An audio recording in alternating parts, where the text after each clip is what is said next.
ना कहीं साक्ष्यों और सबूतों में अनुराग कन्वर्ट हुए जब वीडियोस में रिकॉर्ड हो जाते हैं और उसके बाद अब सवाल वो तमाम उठाए जाते रहे हिंदू पक्ष की तरफ से, वो फिर वहीं पर आ जाते हैं कि ये मस्जिद जो खड़ी है वो शायद किसी मंदिर के ऊपर खड़ी है जिसका दावा होता है। यकीनन देखिए 350 साल पुरानी जो ऐतिहासिक गलती है वो गलती किस तरीके से हुई है उसके साक्ष्य न्यूज नेशन आपको पहली बार दिखा रहा है। पहली बार किसी न्यूज चैनल पर आप उन तस्वीरों को देख रहे हैं जिसमें ज्ञानवापी की हकीकत, ज्ञानवापी की सच्चाई आप तक पहुंच रही है। ज्ञानवापी में क्या कुछ है ये आपने सिर्फ सुना होगा, आपने तमाम दलीलों को अखबारों में देखा होगा, अदालती कार्रवाई में सुना होगा, देखा नहीं होगा। दिखा हम रहे हैं आपको पहली बार। खास पैनल हमारे साथ जुड़ रहा है, पारुल खेड़ा हमारे साथ जुड़ रही है, याचिकाकर्ता हमारे साथ संतोष सिंह साहब जुड़ रहे हैं, आप हिंदू पक्ष के पैरोकार हैं। शम्स ख्वाजा भी हमारे साथ जुड़ेंगे, आप सुप्रीम कोर्ट के सीनियर एडवोकेट हैं। लेकिन संतोष सिंह साहब, ये जो तस्वीरें लगातार न्यूज नेशन दिखा रहा है अपने दर्शकों को, शायद ही देश ही नहीं बल्कि पूरी दुनिया में कुछ सनातनी होगा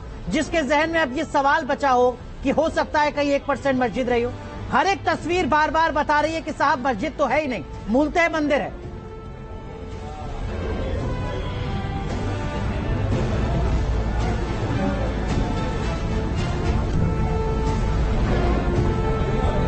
संतोष जी, आवाज पहुंच रही है आप तक? देखिए, आपके चैनल के माध्यम से मैं स्पष्ट बता देना चाहता हूं जी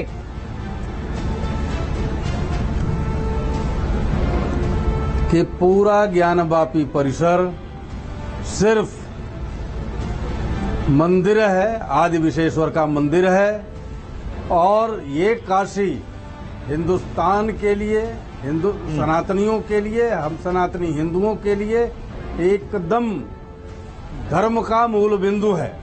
और इस धार्मिक मूल स्थान पर जो पूरा आप परिसर को दिखा रहे हैं अपने चैनल पे, ये आप धन्यवाद के पात्र हैं, क्योंकि पूरे हिंदुस्तान की जनता इस ज्ञानवापी के क्षेत्र को देख रही है, जिसे विश्व वैदिक सनातन संघ शुरू से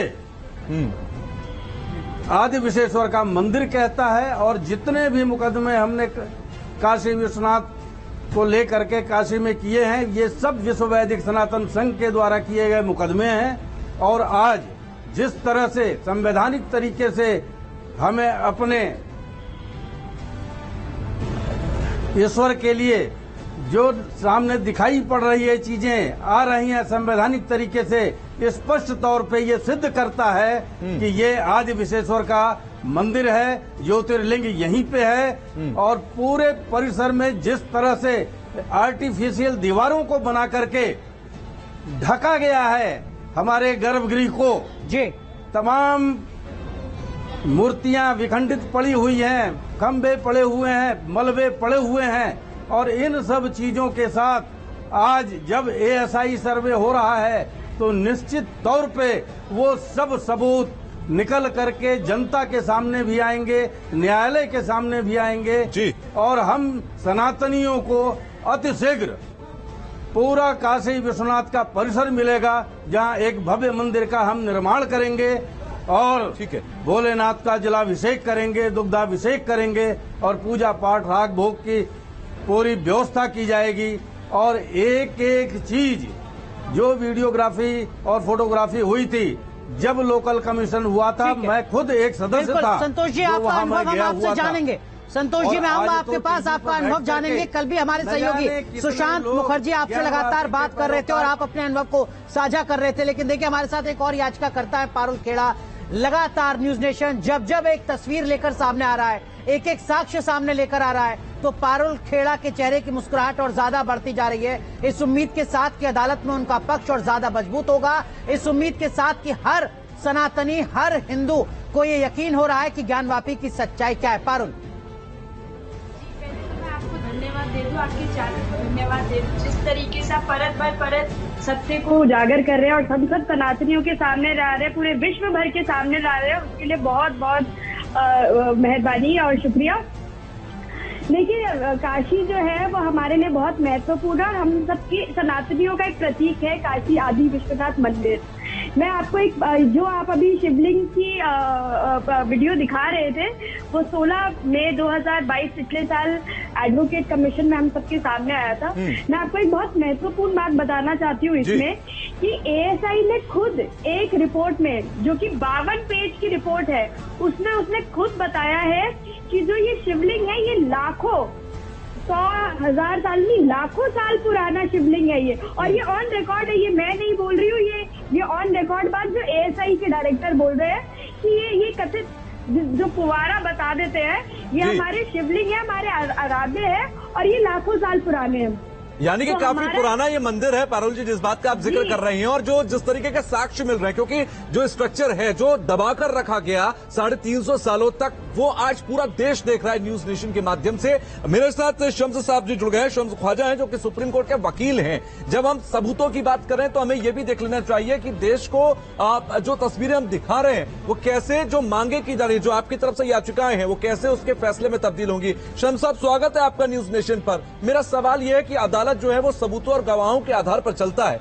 अभी तक के सबूत साफ साफ चीख कर कह रहे हैं कि यहाँ पर एक मंदिर था और बाद में यहाँ पर मस्जिद बना ली गई। अब आपको क्या लगता है कि कोर्ट के अंदर क्या है आगे?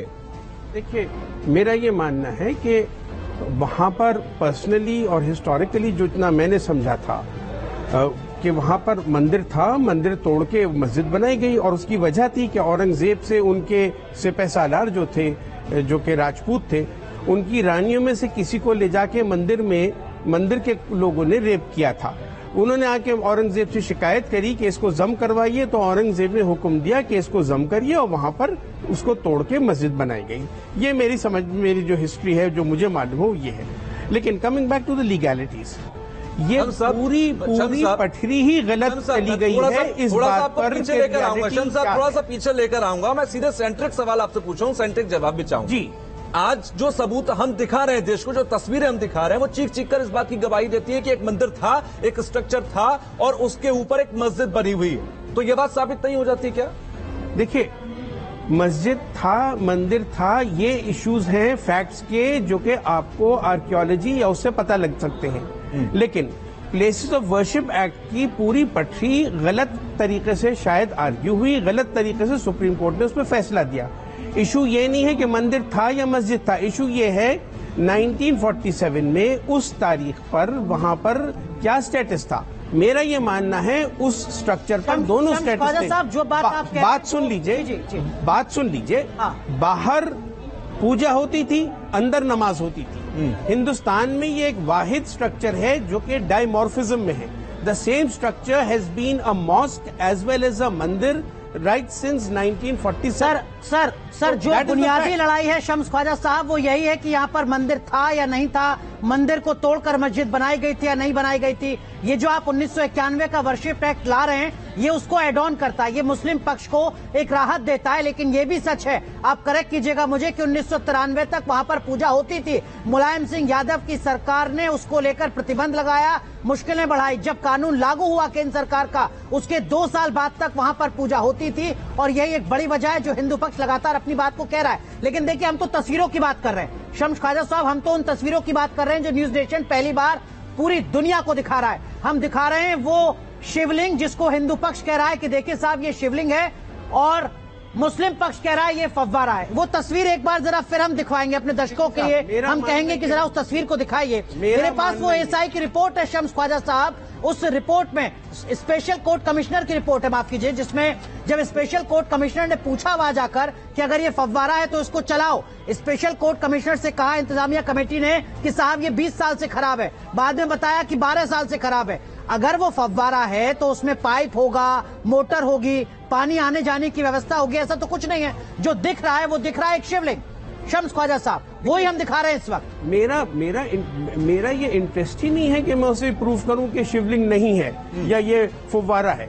मेरा इंटरेस्ट सिर्फ ये है कि कानून की उसमें वो स्ट्रक्चर जो था वो 1947 ऑनवर्ड्स वो पूजा भी हुई है वहां पर बाहर, और अंदर उसके नमाज पढ़ी गई है। तो ये हिंदुस्तान में एक अकेला स्ट्रक्चर है जिसमें दोनों केवल 1947 या 1993 तक हुई गई है।